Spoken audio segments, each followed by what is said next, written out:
मोमिनो, जिहाद के लिए हथियार ले लिया करो, फिर या तो जमात जमात होकर निकला करो या सब इकट्ठे कूच किया करो।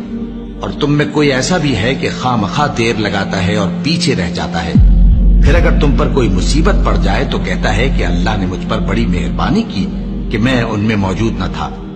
और अगर अल्लाह तुम पर फजल करे तो इस तरह से कि गोया तुम में उसमें दोस्ती थी ही नहीं, अफसोस करता और कहता है कि काश मैं भी उनके साथ होता तो मकसद अजीम हासिल होता।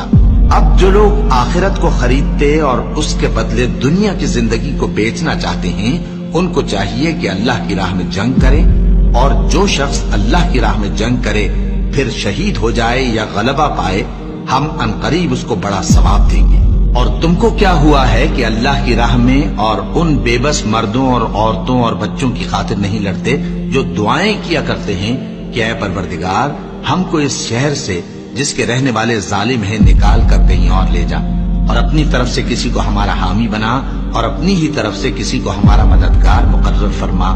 जो मोमिन हैं वो तो अल्लाह की राह में लड़ते हैं, और जो काफिर हैं वो शैतान की राह में लड़ते हैं। सो तुम शैतान के मददगारों से लड़ो और डरो मत, क्योंकि शैतान का दाव कमजोर होता है। भला तुमने उन लोगों को नहीं देखा जिनको पहले ये हुक्म दिया गया था कि अपने हाथों को जंग से रोके रहो और नमाज पढ़ते और ज़कात देते रहो।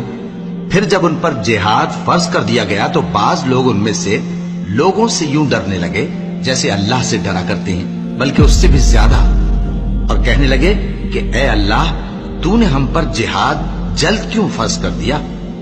थोड़ी मुद्दत और हमें क्यों मोहलत न दी? ए पैगंबर, इनसे कह दो कि दुनिया का फायदा बहुत थोड़ा है और बहुत अच्छी चीज तो परहेजगार के लिए नजात आखिरत है, और तुम पर धागे बराबर भी जुल्म नहीं किया जाएगा। ए जिहाद से डरने वालों, तुम कहीं रहो, मौत तो तुम्हें आकर रहेगी, खा मजबूत कलों में रहो।